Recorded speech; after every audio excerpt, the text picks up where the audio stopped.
Bonjour à toutes et à tous. L'Association suisse des paralysés souhaite la bienvenue à cette présentation dédiée aux thérapies contre la douleur. Elle est animée par Madame Sonia Zaccarini, chef de clinique du service d'antalgie du Centre hospitalier universitaire vaudois. Beaucoup de personnes atteintes par un handicap physique ressentent ponctuellement ou de manière chronique des douleurs. Celles-ci sont directement ou indirectement liées au handicap. Madame Zaccarini aidera à mieux comprendre la prise en charge de la douleur en expliquant les différents mécanismes, de la situation aiguë à chronique, de la théorie à son implication pratique. Une revue des possibilités thérapeutiques sera également présentée. Parmi ces prises en charge complémentaires, l'hypnose médicale est une thérapie intéressante pour le patient douloureux chronique, car elle permet l'apprentissage de l'auto-hypnose. C'est un véritable outil permettant d'activer les ressources propres à chacun. L'auto-hypnose est efficace pour la gestion de la douleur et de ses effets négatifs, comme l'anxiété. Au nom de l'Association suisse des paralysés, je vous souhaite une très agréable visualisation de cette vidéo. Bonjour, je m'appelle Sonia Zaccarini, je suis médecin anesthésiste. Je fais partie des médecins chefs de clinique qui travaillent dans le centre d'antalgie ici au CHUV. Et je me réjouis de passer un petit moment avec vous pour vous expliquer toutes nos modalités thérapeutiques dans la prise en charge de la douleur. Notre centre a différentes fonctions ici à l'hôpital. La première est de s'occuper d'une partie de nos patients qui ont des besoins en douleur aiguë, mais également une prise en charge de patients ambulatoires qui sont adressés par des médecins généralistes ou par nos confrères sur bon de délégation. Pour commencer, nous allons aborder la définition de la douleur, qui est une définition très large, avec une définition qui prend en compte l'aspect sensoriel, mais également émotionnel, désagréable que vous pouvez avoir sur une lésion ou pas. Et ça, c'est très intéressant parce qu'il n'y a pas forcément de lésion qu'on doit objectiver pour expliquer qu'il y a une douleur. La douleur est devenue aussi un sujet de préoccupation de plus en plus important au sein de nos institutions hospitalières. Ça, c'est un exemple. Depuis 2002, il y a la Constitution française qui a mis en place la définition de la douleur comme étant un droit fondamental. Et nous sommes particulièrement sensibles ici à l'hôpital d'offrir des prestations adéquates pour nos patients douloureux.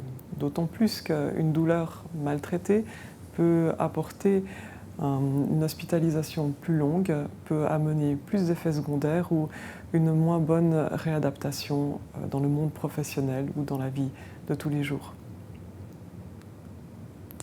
Vous avez ici 4 illustrations de différents types de douleurs. Pour pouvoir traiter une douleur, il est très important de comprendre quel type de douleur vous avez en face de vous. Et, par exemple, vous avez le dessin du marteau qui appelle à la douleur qu'on appelle nociceptive. C'est une douleur assez franche qu'on peut avoir simplement en tapant sur un organe. La deuxième image à droite du torse rouge, c'est la douleur qu'on pourrait appeler inflammatoire. Typiquement, c'est ce qui arrive quand vous avez des coups de soleil et vous avez une douleur qui apparaît dans un second temps et qui provoque des douleurs désagréables évidemment, mais également une réaction inflammatoire avec une tuméfaction, une rougeur et plein d'autres mécanismes en cascade qui découlent de cette inflammation. Un petit peu plus bas, l'image bleue, c'est une douleur qu'on appelle neuropathique, donc une douleur que je voulais vous montrer comme étant un sciatique qui fait mal. Donc c'est une douleur liée aux lésions de nerfs et c'est des douleurs qui sont très difficiles avec souvent des sensations de brûlure, de décharge électrique, de picotement ou même parfois d'engourdissement. Vous sentez moins bien les territoires neuronaux. Enfin, le dernier personnage que vous voyez est un personnage qui a des maux de tête. Et ça, c'est typiquement des douleurs qu'on appelle dysfonctionnelles, car il n'y a pas de substrat vraiment physique, vous ne voyez pas de plaie, il n'y a pas non plus d'inflammation, mais ça reste quand même une douleur extrêmement importante. Ce schéma est un schéma relativement complexe, mais qui pour moi est fondamental dans la compréhension de la prise en charge de la douleur et aussi dans la prise en charge pour que vous puissiez comprendre en fait toutes les étapes différentes auxquelles on peut agir ici dans notre centre de la douleur. Vous avez ce schéma avec 3 neurones. Donc le premier neurone est un neurone qui commence au niveau de la peau. Par exemple, vous vous piquez au niveau du doigt et ce neurone-là va sentir et envoyer une impulsion électrique tout le long du bras jusqu'au niveau de la moelle où il va pouvoir envoyer son information auprès d'un deuxième neurone. Donc la moelle, vous voyez, c'est une espèce de dessin en papillon gris foncé. Donc ça, c'est l'endroit où la deuxième information passe. Cette deuxième information va devoir envoyer l'information au cerveau et c'est une espèce de passage un peu comme un ascenseur où vous allez envoyer l'information plus ou moins rapidement à la centrale de contrôle qu'est notre cerveau. Le troisième neurone, donc la centrale de contrôle, notre cerveau, se situe plutôt à l'intérieur du cerveau. C'est plusieurs zones dont la principale est celle du thalamus et c'est une centrale de tri qui va pouvoir envoyer encore différentes informations dans les restes de parties du cerveau, notamment du cortex, afin que vous puissiez comprendre que, effectivement, la plaie que vous voyez commence à vous faire mal. Donc si on reprend par rapport à ce schéma des 3 neurones, à chaque étape, nous pouvons avoir une influence et c'est ce que fait notre organisme. Vous avez des modulateurs à chaque étape, c'est un peu schématisé, mais ça permet aussi de comprendre à quel niveau nous pouvons aussi nous réagir avec nos médicaments ou nos traitements. Parmi les modulateurs au niveau de la moelle, donc entre le premier neurone et le deuxième neurone, nous avons différentes théories qui peuvent expliquer certains fonctionnements. Donc la théorie du portillon, donc c'est un petit dessin que vous voyez en bas à gauche, est la théorie en fait de la gare. Vous avez différents trains à différentes vitesses qui vont passer. Souvent, le train express qui doit aller assez vite ne va pas forcément s'arrêter à n'importe quelle gare et va passer en premier et donner l'information plus rapidement que les autres trains. C'est ce qui arrive justement dans certaines informations sensorielles que nous avons au niveau de la périphérie. Peut-être vous rappelez-vous que quand vous tombez ou quand vous faites mal, vous avez peut-être un peu tendance à frotter à côté de la plaie. Et ce geste-là donne une information plus rapide, justement avec l'image du train plus rapide, qui traverse la gare et qui va envoyer une information prioritaire et réduire l'information douloureuse. La deuxième inhibition, ou le deuxième, je dirais, modulateur, est notre cerveau. Il est très très fort. Il arrive à comprendre et à varier les informations douloureuses en envoyant des substances variées, multiples. Ça peut être de la sérotonine, ça peut être des endorphines. Il y a tout un panel de substances que le cerveau envoie depuis le cerveau en passant par cet ascenseur qu'est notre moelle. Ces substances envoyées peuvent être utiles pour comprendre l'effet de certains médicaments que nous prescrivons dans le cas de douleurs chroniques. Enfin, un des troisièmes modulateurs que je trouvais assez drôle de vous mentionner ici est une séquence d'un film des Bronzés font du ski où l'actrice qui est couchée, Josiane Balasco, a une douleur très importante à l'épaule. Elle se luxe l'épaule et ses amis souhaitent réduire l'épaule. Donc pour éviter cette douleur de l'épaule qui est très importante, ou en tout cas pour la limiter, ils vont utiliser un moyen un tout petit peu rude, c'est-à-dire qu'ils vont lui provoquer une douleur plus importante encore. Et ça, c'est ce que j'ai mis en anglais, le Conditioned Pain Modulation, c'est-à-dire que la douleur la plus forte aura son mot et fera un peu oublier la douleur initiale. Les modulations périphériques, on en a parlé au niveau de la moelle. Maintenant, les modulations centrales sont aussi très importantes et très influentes. Et parfois, il y a des choses dont on ne se rend même pas compte, mais nous avons différents filtres. Ce que vous voyez en bas, à gauche, ce sont des placebos. Qu'est-ce qu'un placebo? C'est un médicament officiellement reconnu comme tel, mais qui n'a pas de substance active et qui a quand même des effets physiologiques. Ces placebos, volontairement, nous agissons sur la couleur volontairement nous agissons sur la matière ou la forme, le prix même, ou la façon en fait, de le prescrire. Et cela peut avoir une influence justement sur les douleurs. Vous avez aussi les attentes du patient. Si vous avez quelque chose de douloureux, que vous savez qui est douloureux, mais qui finalement n'est pas si grave, ben vous aurez tendance à avoir moins de douleur. Enfin, l'hypnose, dont je vous parlerai en deuxième partie de cet exposé, a un effet aussi sur la modulation cérébrale qui est intéressante à exploiter. La douleur aiguë et la douleur chronique ne sont pas traitables de la même façon. Et on peut le comprendre car il y a des changements qui opèrent au sein même des cellules nerveuses, mais également au niveau de toutes ces structures de régulation, de modulateurs qui peuvent se situer au niveau de ces 3 neurones. Vous avez, avec des stimuli continus, chroniques, une sensibilisation, une transformation qui se passe au niveau des nerfs et au niveau du cerveau. Vous avez aussi une implication de toutes les structures qui nourrissent les nerfs, qui changent, et vous avez aussi tendance à désinhiber en fait certaines sensorialités des nerfs. Pour comprendre ce qu'est une douleur chronique, ça peut être assez difficile car c'est une douleur persistante qui n'a plus du tout le même aspect qu'une douleur aiguë, qui a une durée, une intensité qui affecte en fait surtout de manière péjorative le comportement de nos patients. La douleur chronique finalement perd son utilité comme signal d'alerte protecteur. Vous savez bien qu'une douleur aiguë, elle est importante. Elle nous permet de nous protéger et de changer nos attitudes. La douleur chronique, elle ne fait pas ça. Et elle a un retentissement psychologique. J'imagine bien que si vous avez des douleurs de la jambe constantes depuis des mois, vous allez moins marcher, vous allez moins sortir, vous allez moins voir de monde, vous allez avoir des activités moins intéressantes.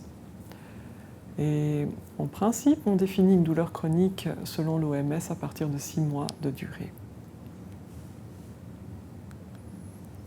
Il y a des facteurs que nous devons considérer lorsque nous voyons les patients dans notre consultation ambulatoire, des facteurs qui peuvent influencer et qui peuvent également changer la prise en charge. Et dans cette prise en charge de douleurs chroniques, il est très important d'avoir une prise en charge globale.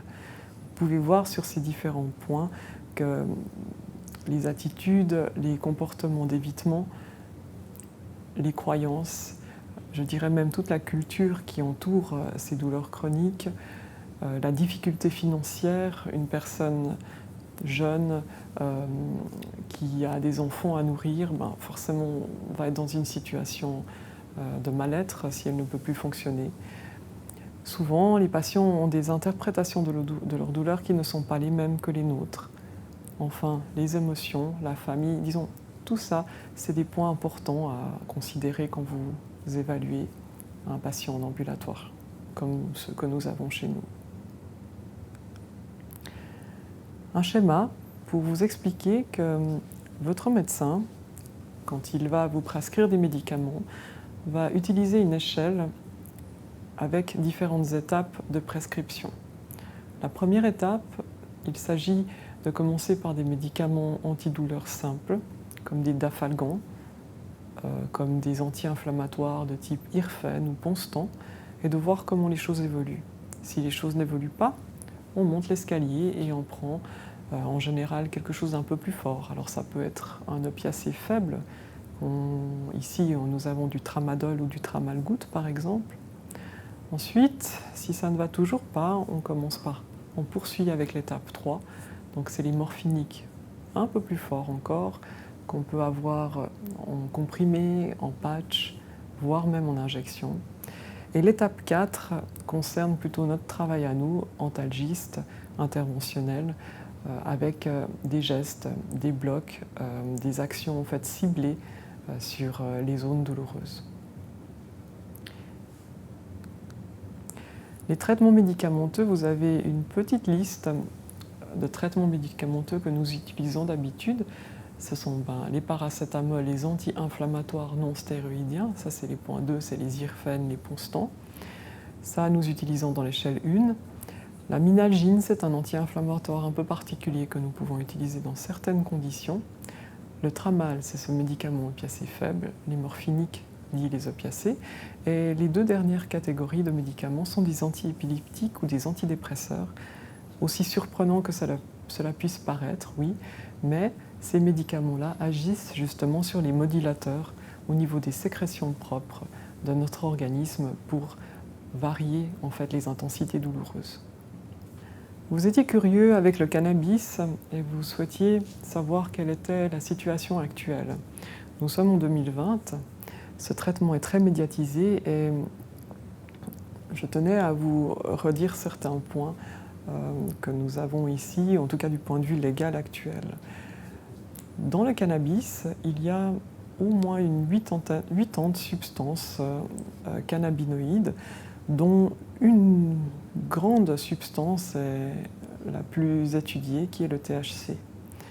Ce THC est une substance en fait intéressante pour les douleurs, bien sûr, mais qui a le malheur d'être psychoactive et qui est considérée comme un stupéfiant. Donc la loi actuelle interdit la consommation de substances de type cannabis ou autres avec du THC à plus que 1%, car cette prise de substances est considérée comme étant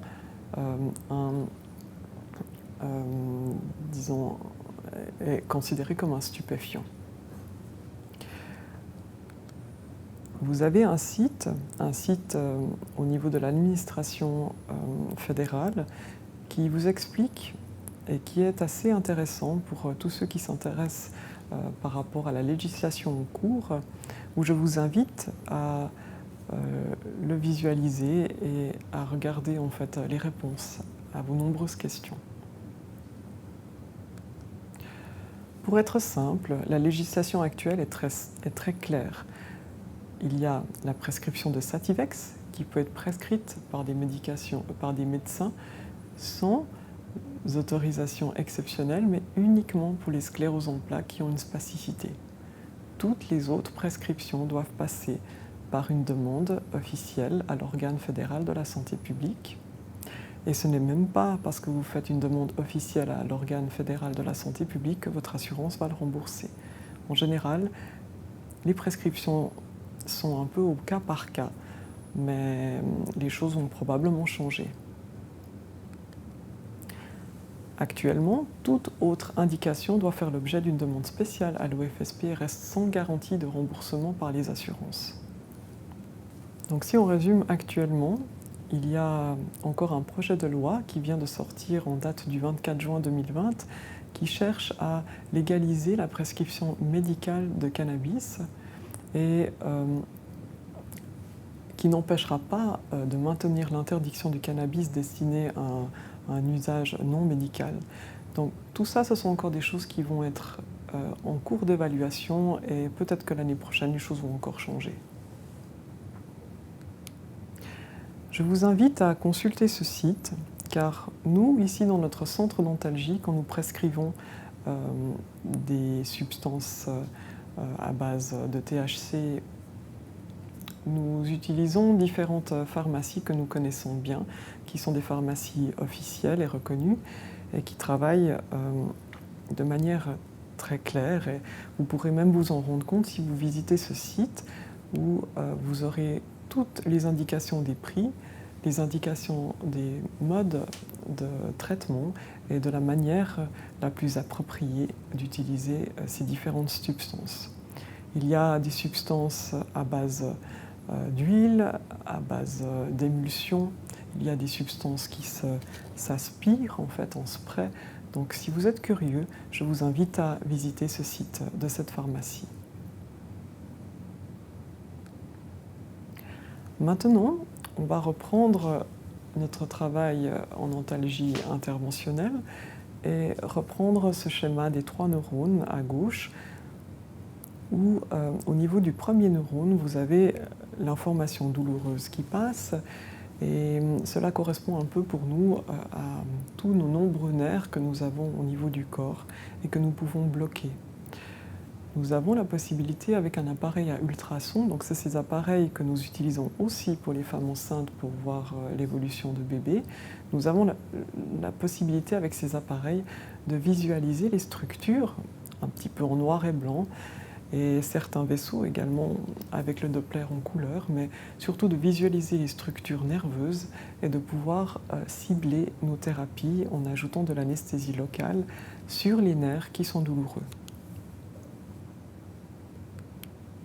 Là, vous allez avoir la possibilité de voir une petite vidéo concrète sur le bloc du nerf suprascapulaire que nous effectuons chez nos patients qui ont des douleurs chroniques à l'épaule. Bonjour, en antalgie interventionnelle, nous utilisons souvent les ultrasons pour bloquer les nerfs périphériques, source de douleurs chroniques chez nombreux de nos patients. Ici, en l'occurrence, c'est un exemple de douleur à l'épaule chronique qui peut arriver suite à un accident, suite à une chirurgie ou même simplement dans un contexte d'inflammation ou d'usure chronique. Ça s'appelle un bloc du nerf suprascapulaire. Il est évidemment important de discerner si la douleur de l'épaule est d'origine musculaire, s'il y a des autres atteintes, et ce bloc-là nous permet de distinguer, s'il est positif, l'origine nerveuse.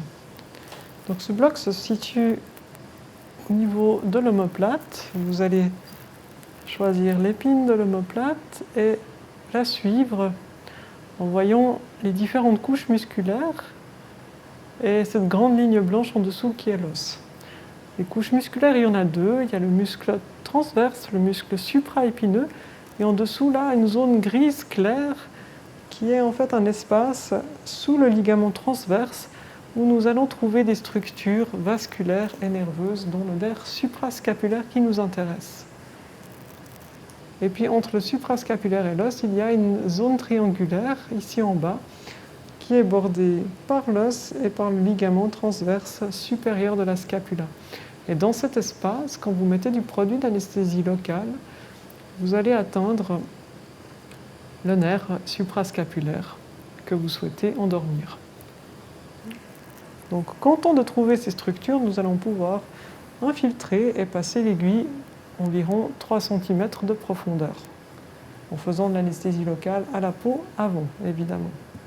Ce bloc, s'il est efficace, peut être fait, et s'il est efficace à 2 reprises, nous pouvons même effectuer de la neuromodulation en effectuant une radiofréquence pulsée afin de l'endormir de manière plus efficace. Nous avons aussi, dans notre centre d'antalgie, des infiltrations multiples que nous pouvons proposer au niveau du dos, notamment pour des douleurs de type lombaire ou des douleurs sciatiques, donc ces douleurs qui vont dans les jambes, ou des douleurs au niveau de la nuque.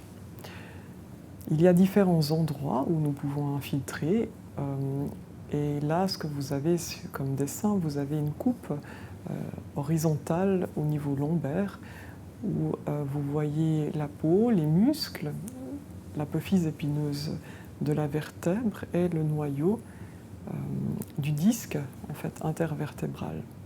Vous voyez peut-être un peu sur la gauche de ce dessin une grosse aiguille qui va assez en profondeur. Je vais vous montrer, donc ici au niveau lombaire, ce que vous voyez, c'est une coupe entre au niveau lombaire L4 à ce niveau-là. Et cette grosse aiguille que vous voyez correspond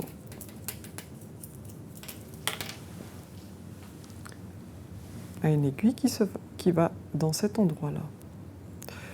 Évidemment, j'ai oublié de préciser qu'avant de faire une quelconque infiltration, ce sont nous les anesthésistes ou les personnes habilitées à le faire qui ont passé leur formation en antalgie interventionnelle et que nous vérifions assez volontiers avec un IRM ou un scanner l'état anatomique du dos. Quand vous faites des infiltrations, vous connaissez tous la péridurale qu'on propose pour les femmes enceintes qui accouchent, et peut-être en avez-vous déjà eu. Ces péridurales, on peut les faire aussi chez nous dans les douleurs chroniques, avec une aiguille relativement importante. On peut la faire depuis la nuque jusqu'au bas du dos. La péridurale, c'est une injection qu'on effectue proche de l'enveloppe où se situe la moelle ou les différentes fibres nerveuses si on se situe plus bas. Et c'est une manière de pouvoir mettre des produits d'anesthésie, éventuellement de la cortisone si besoin, afin de réduire l'inflammation et améliorer certaines douleurs qui sont liées à des appuis de hernie ou des canaux lombaires étroits. Il y a des infiltrations moins profondes qu'on peut faire au niveau des articulations, des apophyses transverses et des articulations facétaires. Donc nous pouvons faire aussi des infiltrations avec les radios. Ici, pour tout ce qui est au niveau douleurs ostéo-articulaires, douleurs sur les déformations de la colonne ou des douleurs chroniques lombaires qui ne passent pas avec les traitements conventionnels de médicaments. Je ne vais pas vous faire toute la liste des infiltrations que nous pouvons faire au niveau du dos, mais la liste est assez grande et je vous invite à consulter une fois si vous avez des douleurs de dos importantes qui ne répondent pas aux médicaments. Ces douleurs de dos sont intéressantes car en fonction des zones douloureuses, vous avez une cartographie au niveau du corps. Vous voyez par exemple en violet les zones douloureuses qui peuvent être attribuées par exemple au niveau de la cuisse. Vous voyez un L4, donc on sait que si vous avez des douleurs de type neuropathique, donc des douleurs de nerfs avec des brûlures à cet endroit-là qui s'étendent jusqu'au genou, ça peut être une douleur de nerfs qui n'est pas forcément liée à la cuisse, mais qui peut commencer depuis le dos.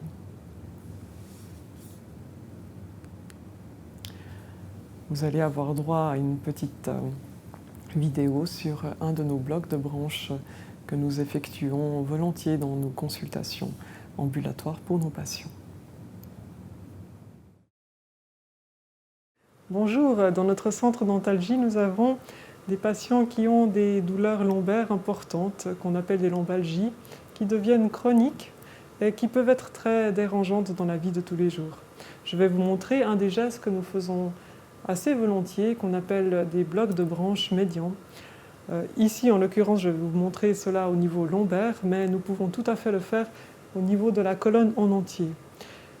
Ici, et ici au niveau lombaire, on va la faire à cet endroit-là, à côté des facettes, sur une portion de l'apophyse transverse de la colonne lombaire.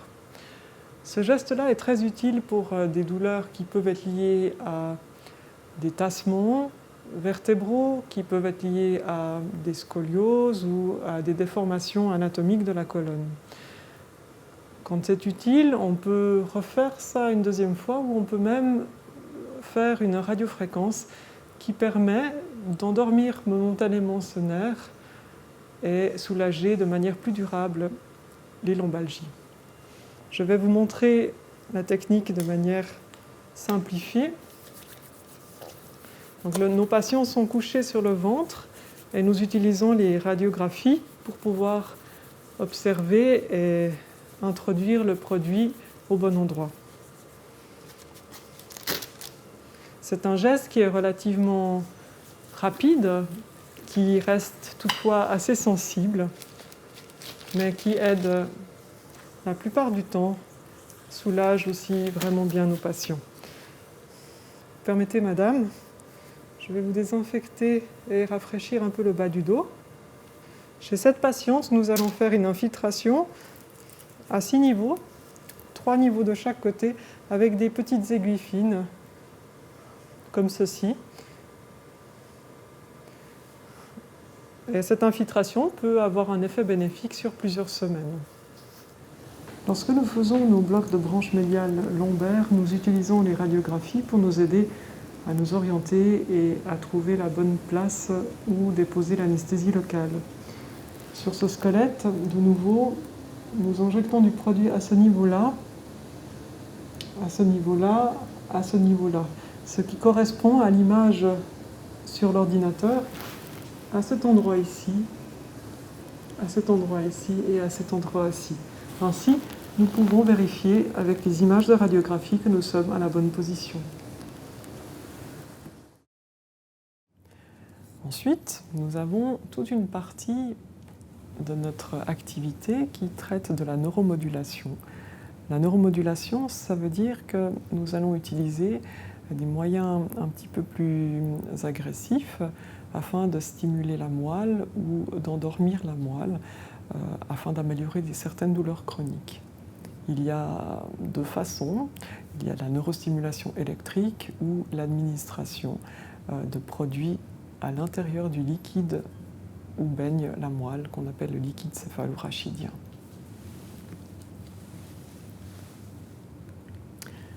Ce dessin-là vous montre la pompe intratécale. Donc c'est une espèce de réservoir que nous mettons un peu à côté de la colonne sous la peau, que nous pouvons remplir régulièrement et mettre éventuellement des anesthésiants locaux, certains morphiniques, certains traitements spécifiques également pour la spasticité. Et cette pompe, vous pouvez la laisser plusieurs mois. Elle est connectée avec une espèce de fil en plastique qui va remonter dans la colonne et aboucher à travers la dure-mère, donc l'enveloppe de la moelle, pour mettre le produit à l'intérieur du liquide céphalorachidien. C'est particulièrement intéressant pour les personnes qui ont des douleurs chroniques avec des fortes doses de morphinique, pour certaines douleurs chroniques liées à un certain cancer, ou certaines personnes également qui ne supportent pas les médicaments avec des effets secondaires difficiles à supporter. Cette illustration est pour vous expliquer la neuromodulation avec les neurostimulateurs. Donc vous voyez sur la radiographie de droite des petits points noirs qui sont des électrodes que nous plaçons le long de la colonne en fonction de la cartographie, si vous vous rappelez avec les dermatomes et les couleurs, en fonction de l'endroit douloureux. Le bonhomme que vous avez sur la gauche a des douleurs rouges au niveau des jambes et nous allons stimuler des zones avec ces électrodes afin de donner une information nouvelle et supplémentaire. Et comme dans la théorie du portillon dont je vous ai mentionné au début, ça donne une information différente, plus rapide que la douleur que le cerveau percevra et pourra atténuer ensuite les perceptions douloureuses. C'est un geste relativement facile car il n'y a pas besoin de grosse chirurgie et c'est comme une péridurale, donc vous mettez le cathéter le long de la colonne. Vous étiez curieux de savoir quels étaient les traitements qu'on pouvait proposer pour les douleurs après une attaque cérébrale, un AVC. Une attaque cérébrale, il y a différentes sortes de douleurs. Je dirais qu'il y a la douleur centrale liée à la lésion même dans le cerveau et il y a les douleurs secondaires qui sont liées en fait aux zones lésées du cerveau qui peuvent provoquer les paralysies dont on connaît, des contractions, mais également des douleurs aussi secondaires liées aux mauvaises positions, au changement en fait de statique, comme des douleurs d'épaule. La douleur centrale après un AVC commence assez rapidement. C'est une douleur qu'on qualifie de neuropathique parce que c'est une douleur de nerfs en fait. Et les traitements qu'on propose, ce sont des traitements un peu atypiques avec les antidépresseurs, avec les antiépileptiques. On peut aussi aller un peu plus loin en faisant des stimulations magnétiques transcrâniennes. Donc c'est des appareils qu'on utilise en surface où on applique des champs magnétiques afin de donner des courants légers au niveau des neurones du cortex et moduler justement les perceptions. Et en fin de compte, vous pouvez aussi faire appel à un neurochirurgien qui vous mettra des électrodes à l'intérieur du cerveau. Les spasticités et les contractures, vous les connaissez. C'est très pénible et il y a différentes manières de les prendre en charge. Au niveau médicamenteux, nous pouvons utiliser des médicaments qui sont décrits comme des myorelaxants. Et au niveau des gestes, nous pouvons aussi infiltrer certains muscles contractés avec la toxine botulinique que vous connaissez peut-être sous le nom de Botox. Il y a aussi des choses à faire avec des physiothérapeutes ou des ergothérapeutes et qui sont extrêmement importantes. Ce sont tous ces mouvements d'étirement qui aident justement à réintégrer les perceptions musculaires et les perceptions nouvelles que vous pouvez avoir après un AVC.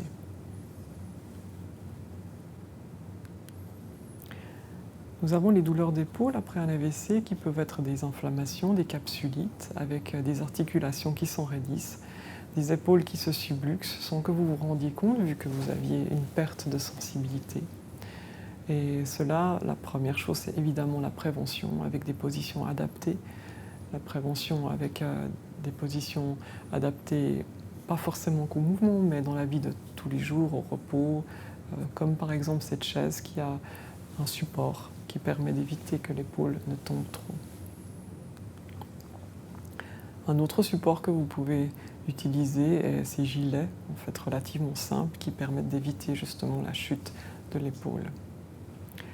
Nous utilisons bien volontiers des traitements antalgiques simples, des myorelaxants, donc ces traitements pour détendre la musculature, ou encore un autre appareil qui est intéressant dans la modulation, c'est le TENS. Le TENS, vous voyez sur cette image, cette épaule avec des sortes de sparadraps, 4 sparadraps au pourtour de l'épaule qui sont en fait des électrodes en fait, qui vont délivrer des petites stimulations électriques, en principe vraiment peu douloureuses et pas trop fortes. Vous pouvez le faire vous-même.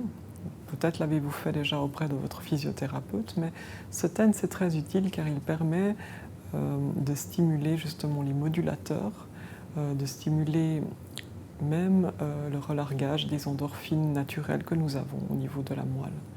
Donc il y a différents programmes que vous pouvez faire vous-même à domicile sur des durées variées. Vous pouvez faire ça à plusieurs heures de la journée et ça aide. Vous étiez aussi curieux pour les douleurs fantômes, quelles étaient nos modalités de traitement. Et il est vrai que les douleurs fantômes, c'est un sujet vaste qui en fait a été essentiellement décrit au début par des médecins de guerre, dont cette illustration à droite d'un médecin chirurgien, Ambroise Paré, qui s'est rendu compte que malgré les amputations, les patients gardaient des sensations douloureuses après. Encore maintenant, les médecines de guerre peuvent rapporter une grande prévalence, donc beaucoup de patients en fait douloureux, chroniques, 85% d'amputés qui avaient encore des douleurs fantômes. C'est énorme.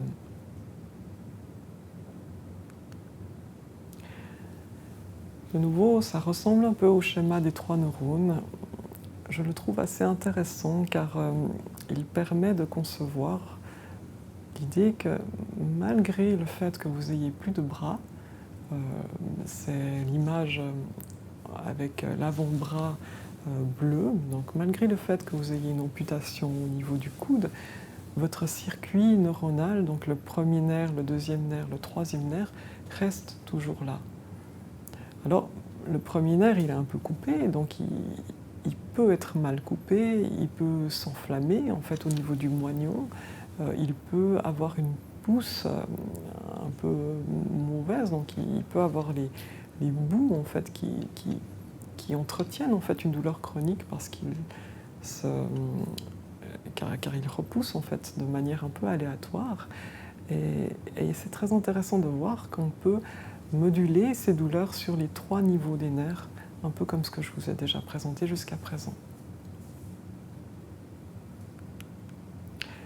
La clinique des douleurs fantômes, vous n'avez pas forcément que des douleurs, mais vous pouvez avoir des sensations non douloureuses, chez un membre amputé. Vous avez évidemment les sensations douloureuses, mais ce qu'on oublie aussi, c'est la douleur liée au niveau du moignon. Donc la technique chirurgicale est aussi très importante.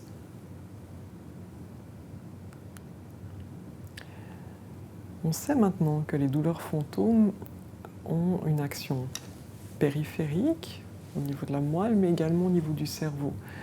Avec notre technologie actuelle, nous pouvons faire des IRM et visualiser en fait quasi des trous en fait, au niveau du cortex cérébral où, après une amputation, le cerveau a une zone qu'il ne reconnaît plus, en fait, qui n'est plus stimulée. Et ce trou a tendance à être comblé par les sensations en pourtour. Donc le cerveau a une zone cartographiée aussi qui est liée à la sensibilité de toutes les parties du corps. Et cette zone-là, si vous la perdez, par exemple si vous avez une amputation au niveau de l'avant-bras, la zone cartographiée au niveau du cerveau sera moins stimulée. Et les images montrent qu'à force, avec le temps, le cerveau va compenser cette perte de stimulation et va avoir tendance à agrandir son territoire et va même sentir des choses bizarres, disons des douleurs qui ne sont pas forcément liées à l'avant-bras, mais des douleurs qui commencent à apparaître ici au niveau de l'épaule. Il y a, pour vous dire, des changements en fait, qui se situent aux 3 niveaux de la perception douloureuse. Donc pour en arriver au traitement, nous avons les traitements pharmacologiques pour les douleurs de nerfs, donc les douleurs neuropathiques. Nous avons tous les traitements non pharmacologiques aussi, les traitements interventionnels. Donc nous pouvons aussi piquer des nerfs, nous pouvons aussi piquer des colonnes et la modulation avec les pompes également. Au niveau des traitements non pharmacologiques, il est très intéressant de constater que de remettre une prothèse permet au cerveau de réintégrer en fait, la partie manquante, et c'est une manière en fait, de bluffer le cerveau et de lui dire voilà, il reste toujours un membre, il n'y a pas lieu d'avoir autant de douleurs que ça. Et apparemment ça marche et ça réduit les douleurs.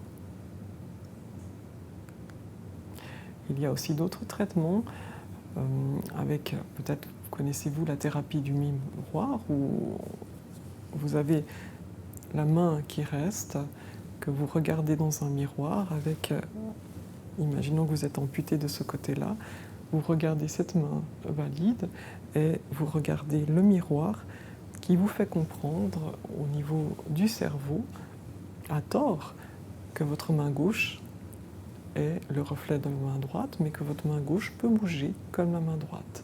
Et de stimuler en fait ces parties cérébrales aide à réduire les douleurs. Je vous ai mentionné avant les stimulations avec les champs magnétiques. Donc nous avons ça dans certains centres, notamment à Morges par exemple, des stimulations magnétiques transcrâniennes répétitives qui sont appliquées. Et cela fait des courants plutôt en superficie qui peuvent aider. Malheureusement, les effets sont généralement de courte durée, mais ça fait partie de ces modulations que nous pouvons proposer pour réduire les douleurs. Enfin, au niveau interventionnel, il y a des choses que nous pouvons aussi faire avec des gestes, avec des infiltrations de nerfs, avec des infiltrations ici au niveau du cou, en ce qui concerne les douleurs de l'épaule ou de l'entier du membre supérieur. Il y a encore des infiltrations qu'on peut aussi faire au niveau du bas du dos, en ce qui concerne les jambes, ou également pour faire des radiofréquences pulsées, c'est-à-dire de mettre des courants d'électricité dans certains nerfs afin de les calmer. La stimulation médulaire ou la stimulation même corticale peut également être envisagée. Et qu'en est-il de la poliomyélite? Vous étiez aussi curieux de savoir quelles étaient nos possibilités de traitement. Donc, quand vous êtes atteint de poliomyélite, vous avez différentes douleurs possibles. Vous avez des douleurs musculaires, des douleurs articulaires ou des douleurs sur compression nerveuse. Et dans ces douleurs musculaires, ce que vous pouvez faire, c'est, conjointement avec votre physiothérapeute ou ergothérapeute, évaluer les moyens auxiliaires que vous pouvez utiliser. On sait, si vous utilisez souvent des cannes, vous pouvez avoir des douleurs musculaires en fait, au niveau du bras. Et il est très important en fait, de faire des renforcements musculaires, pas trop, mais des renforcements isotoniques, afin de maintenir la musculature la plus, disons, tonique possible. Les douleurs articulaires qui sont liées aussi au changement musculaire, avec des déformations au niveau des articulations, avec des déformations de type même inflammatoire, peuvent être très douloureuses. Et pour cela, une consultation aussi auprès d'un rhumatologue peut être avisée. Nous faisons également des infiltrations au niveau de la colonne, ou par exemple les épaules, ou certaines zones douloureuses pour pouvoir soulager cela. Certaines compressions nerveuses peuvent être douloureuses, et pour cela, il y a toujours les traitements ou des infiltrations ciblées. Nous allons aborder un autre sujet qui fait partie des thérapies complémentaires pour les douleurs chroniques. Ce n'est pas en fait un traitement en soi seul, mais c'est un traitement qu'on utilise vraiment en complément. Et je vais vous parler d'hypnose médicale. L'hypnose médicale, c'est un état de conscience modifié, généralement associé à une relaxation musculaire. Les patients sont dans un état de détente. Et cet état de conscience modifié permet aux patients de se concentrer et de réfléchir à des suggestions ou de réfléchir à des situations afin de changer ses perceptions. Un petit historique, au niveau médical, l'hypnose a commencé vers les années 1500 au niveau des chirurgies en fait. Il n'y avait à l'époque pas d'anesthésie pour endormir les patients et il a fallu trouver des autres manières en fait, de soulager les patients. Donc au départ, je pense l'hypnose a déjà existé depuis très longtemps, mais parmi les premiers qui ont vraiment fait des écrits, ce sont au niveau européen, ce sont des médecins comme M. Mesmer en 1775. D'ailleurs, pour la petite anecdote, Mesmer qui fait de l'hypnose de spectacle a repris son nom en lien avec ce chirurgien. À l'époque, l'hypnose n'était pas du tout considérée comme actuellement. Elle était considérée comme étant une espèce de fluide, ou une sorte d'énergie, ou une sorte de magnétisme. Il a fallu attendre un certain temps afin que le concept même d'hypnose ou le concept d'un état de sommeil arrive. Il y a eu différents courants, notamment en France, où l'hypnose était plutôt utilisée par des neurologues pour étudier certains phénomènes bizarres comme l'hystérie qui était décrite comme féminine à l'époque, où il a fallu attendre aussi des courants de certains psychiatres comme Freud aussi qui s'en est intéressé. Enfin, l'hypnose a évolué, je dirais, tranquillement jusqu'à l'arrivée des anesthésiques dans les années 1900. Et quand les anesthésiques sont arrivés, notamment les gaz, pour pouvoir endormir les patients, cette hypnose-là a été gentiment réduite et on n'en a pas entendu trop parler. J'aimerais vous parler d'une hypnose un peu plus moderne, qui est notre hypnose médicale actuelle. Elle a été initiée par un monsieur Milton Erickson, qui a été atteint de poliomyélite à l'âge de 17 ans. Quand il a été atteint de poliomyélite à l'âge de 17 ans, vous voyez cette image, il a perdu l'usage de ses jambes de manière progressive et a dû s'adapter avec des cannes pour essayer de marcher. La technique qu'il avait utilisée alors, il ne savait pas vraiment que c'était de l'hypnose, mais il avait utilisé des techniques de concentration afin de se stimuler et de s'imaginer marcher. Donc il a stimulé en fait ses jambes, et il a fait des exercices réguliers de marche en fait dans sa tête. Et il a été tellement enthousiaste qu'il en a fait en fait son métier. Il est devenu psychiatre et a passé le reste de sa vie à étudier l'hypnose.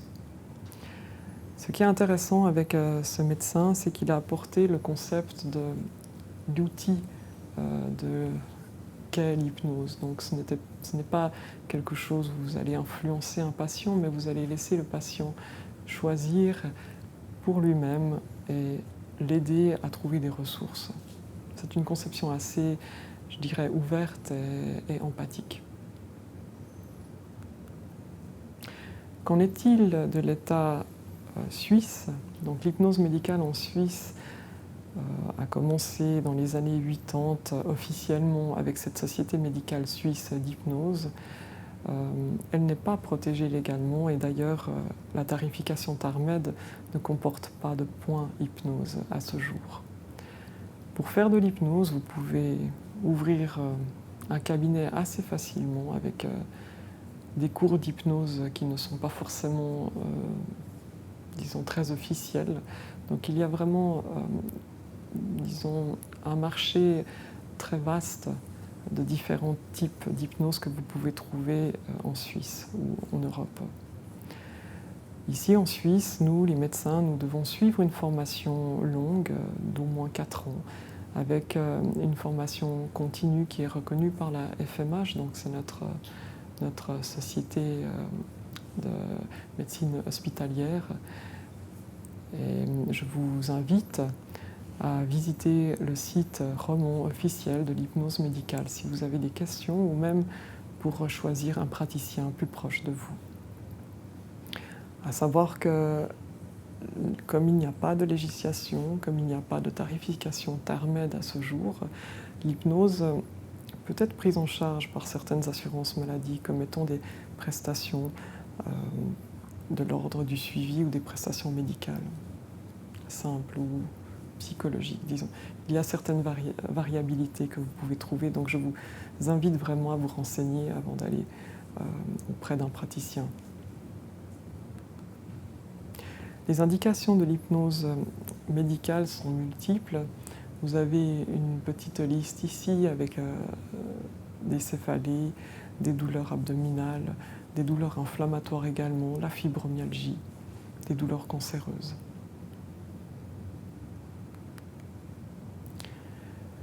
Alors l'hypnose, qu'est-ce qu'elle fait exactement avec la douleur chronique? Elle permet de travailler sur ces perceptions de la douleur que vous avez qui sont figées.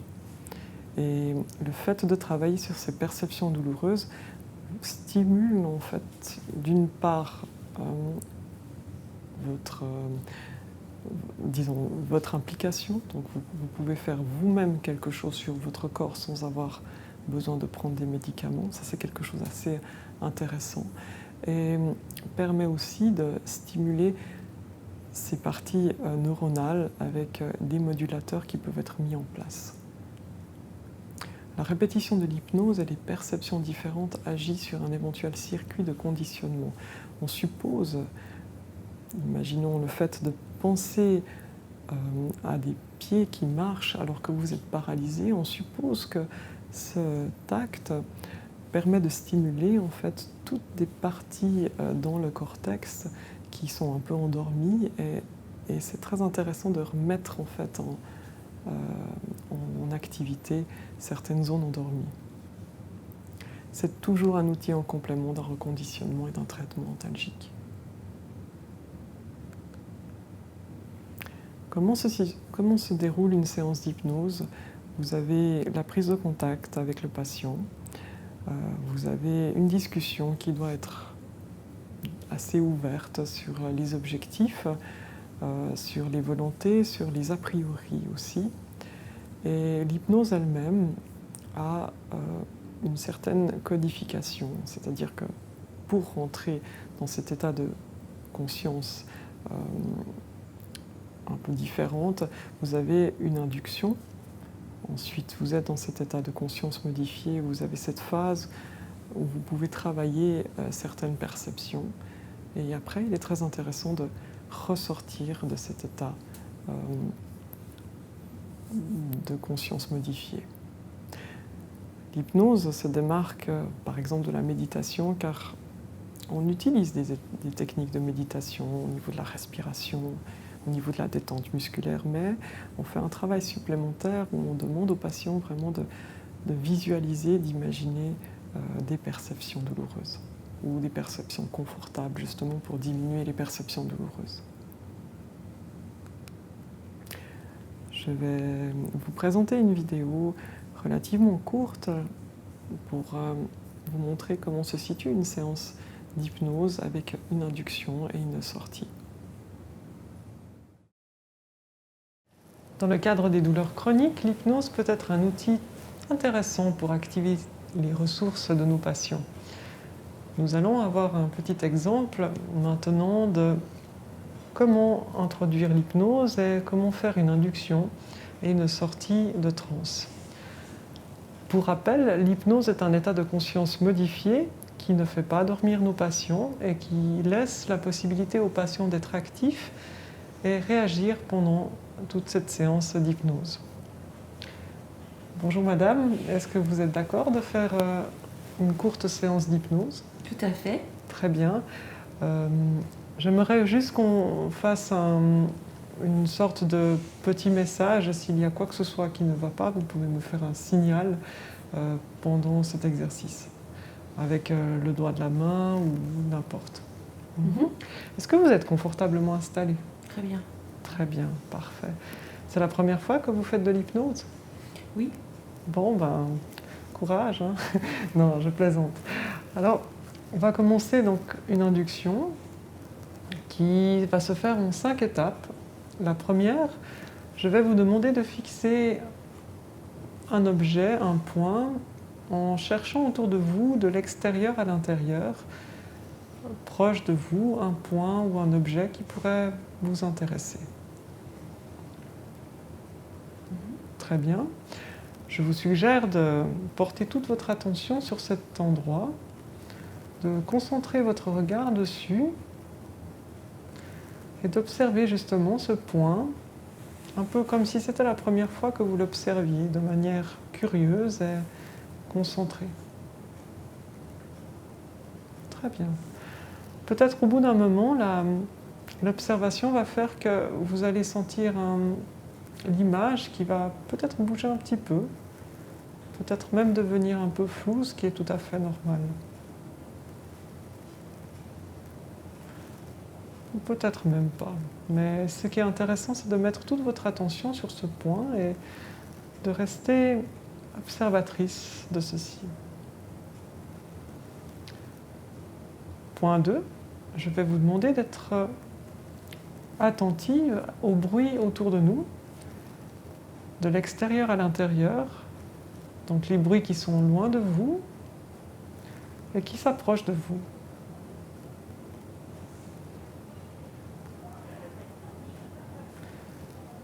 Très bien. Point 3, je vais vous demander d'être attentive sur tous les points d'appui de votre corps sur cette chaise, d'être attentive au niveau de vos pieds, de la position de vos pieds sur le sol, de la position de vos jambes, de l'appui des jambes. Peut-être que la droite ou la gauche est un petit peu plus appuyée. De l'appui du bas du dos, vous remontez au niveau de la colonne, de l'appui de la nuque contre le dossier de cette chaise. Si vous le souhaitez, vous pouvez tout à fait fermer les yeux pour mieux ressentir ces effets ou les garder ouverts. Très bien. Ces points d'appui sont intéressants car ils vous permettent d'observer le poids de votre corps, les zones peut-être de tension ou les zones que vous pouvez éventuellement équilibrer en changeant un tout petit peu la position.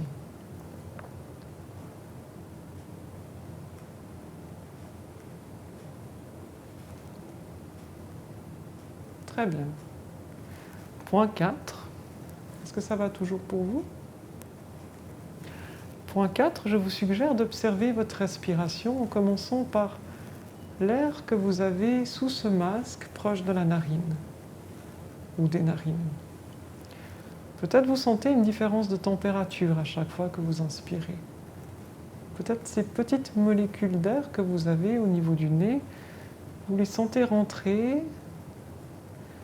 et même descendre tout tranquillement, apportant de l'oxygène là où le corps en a besoin. Et même peut-être que vous sentez la température qui change quand vous sortez l'air. Et que vous videz la respiration à chaque fois. Très très bien. Vous pouvez observer la respiration que vous avez. Tranquille.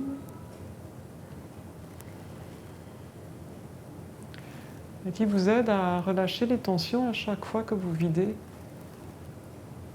votre air.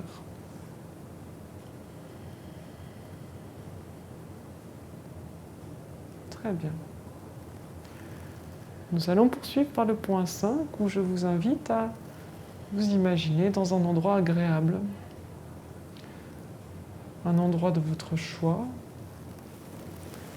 Un endroit que vous connaissez, où vous pouvez y retrouver une certaine musique, peut-être. Vous pouvez y retrouver une certaine ambiance ou des couleurs. Peut-être même qu'il y a le ciel avec, je ne sais pas, s'il y a du soleil, s'il y a des nuages ou du vent. Et d'observer dans cet endroit où vous êtes tout ce qu'il y a de beau et de bon autour de vous.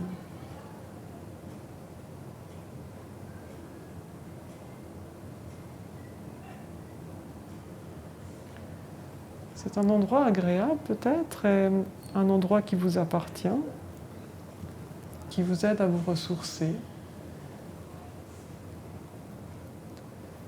qui vous aide à vous trouver des choses agréables.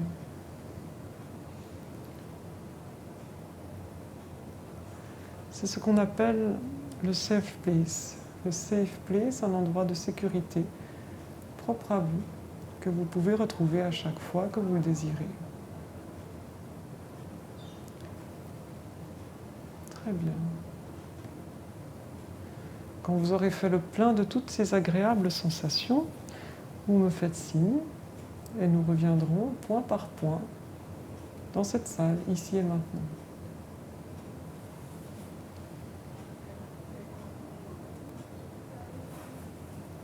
Parfait.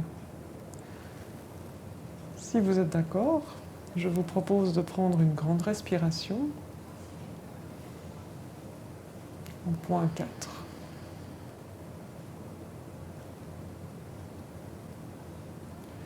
Au point 3, je vous propose de reprendre le contact avec le corps, de même bouger un petit peu vos pieds, bouger un peu vos mains, bouger un peu vos épaules.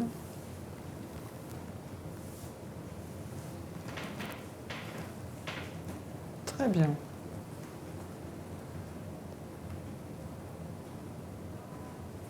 Au point 2, vous pouvez reprendre contact avec tous les bruits qui vous entourent à votre rythme.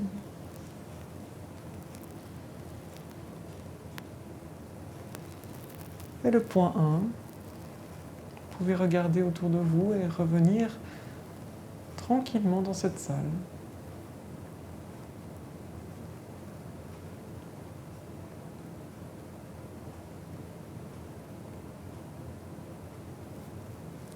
Bonjour.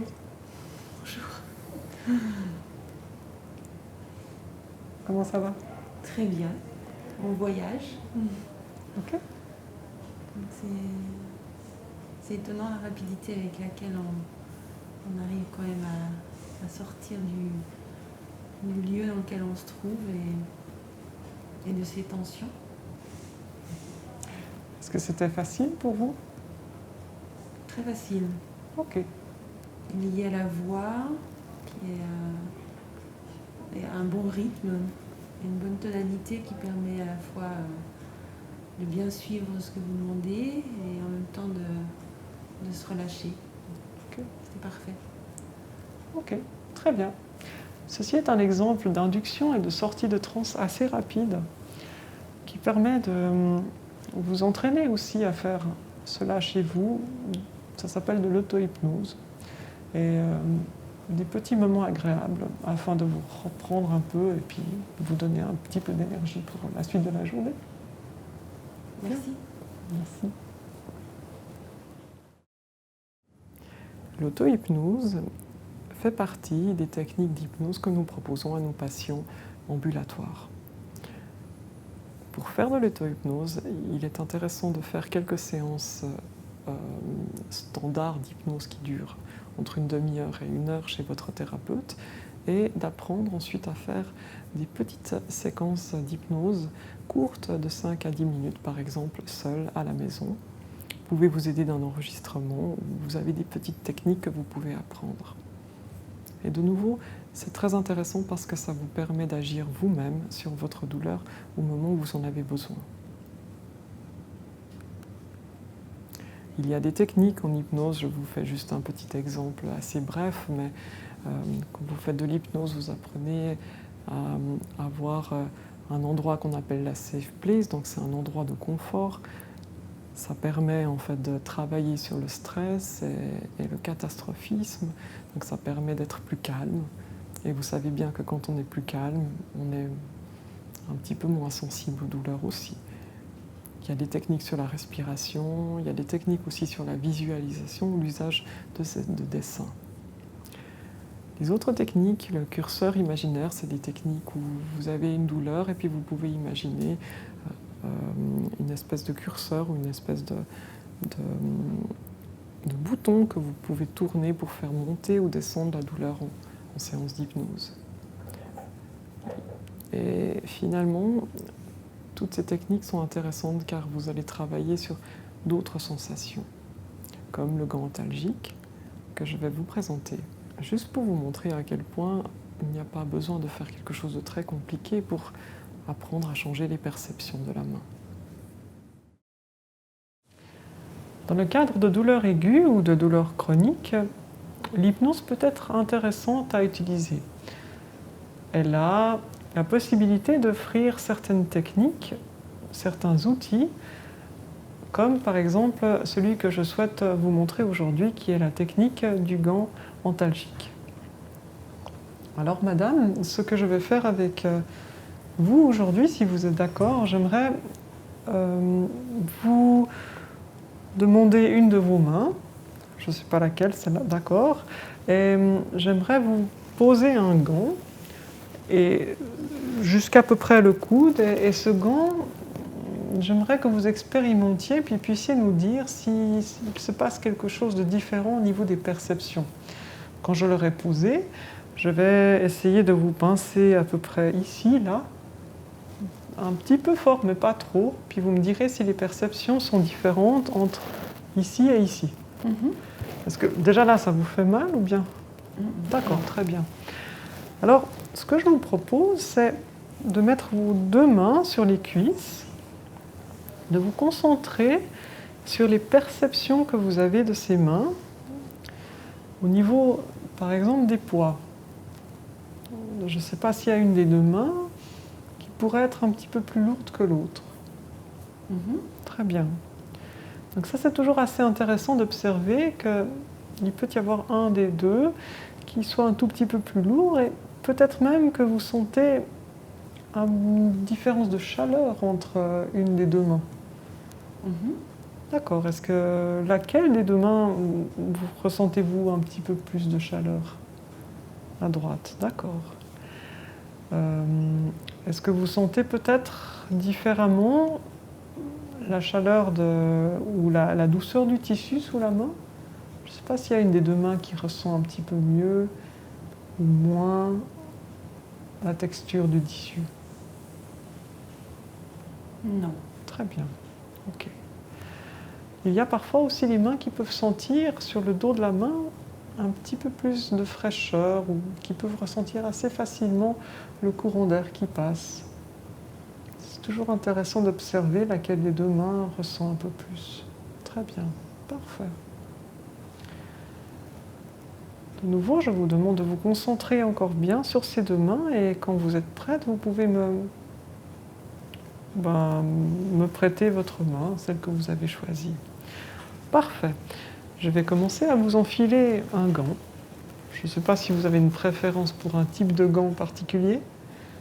Non. Non. Ok, alors on va commencer par le doigt. Donc je vais l'enfiler. Je ne sais pas, il est comment ce gant à votre avis? En laine. En laine, très bien. Il a une couleur? Blanc cassé. Blanc cassé. Donc c'est une couleur assez douce. Hein. Ok. C'est de la laine qui est de la laine. Quelle sorte de laine en fait? De la mohair peut-être. La mohair. Ah très ouais. douce. Très doux. Hein. C'est épais ou c'est plutôt de la laine très fine? Plutôt fine. Mhm. Ok. Et il y a des dessins sur ce blanc cassé? Alors c'est uni. Uni. Mhm. Alors là, j'ai presque fini. On y va tout délicatement. Parfait. Là, je l'ai mis jusqu'au coude, hein, ce gant mohair. Je vous propose de laisser votre main dans une position confortable et vraiment de bien observer cette main avec ce gant mohair dessus.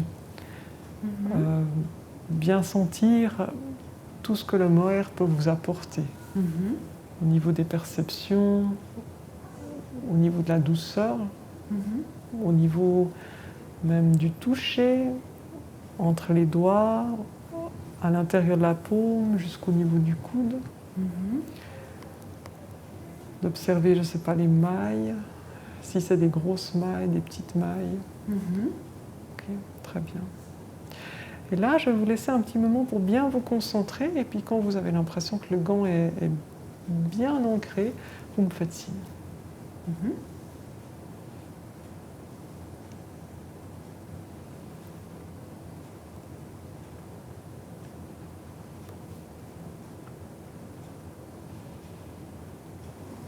Ok. J'ai oublié de vous demander, est-ce qu'il y a une odeur? Non. Ok. Pas d'odeur. D'accord, très bien. Est-ce qu'il y avait un bruit ou quelque chose quand on a posé le gant? Non. Ok, très bien. Très calme. Regardez encore bien ce gant. Est-ce que vous pensez que l'effet protecteur est suffisant ou est-ce que vous pourriez encore rajouter d'autres choses dessus? Non, c'est suffisant. Ça suffit? D'accord, très bien. Ok, très bien. Maintenant, vous observez encore entre la main droite et la main gauche les perceptions. Observez ce qui se passe entre le toucher de la main droite et le toucher de la main gauche.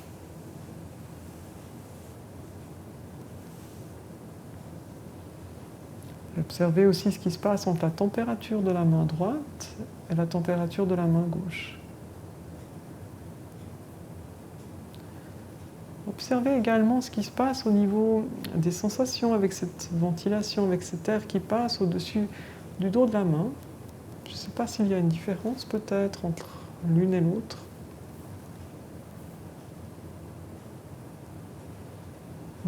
Très bien.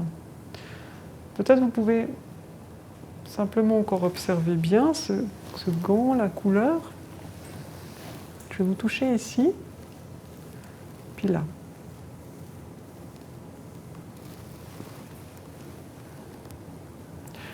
Je vais vous toucher ici, excusez-moi. Puis là, peut-être simplement observer les perceptions.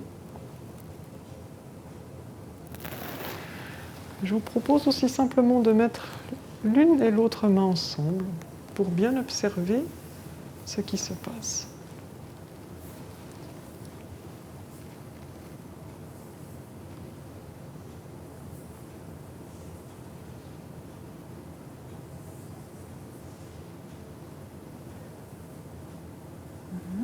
Parfait.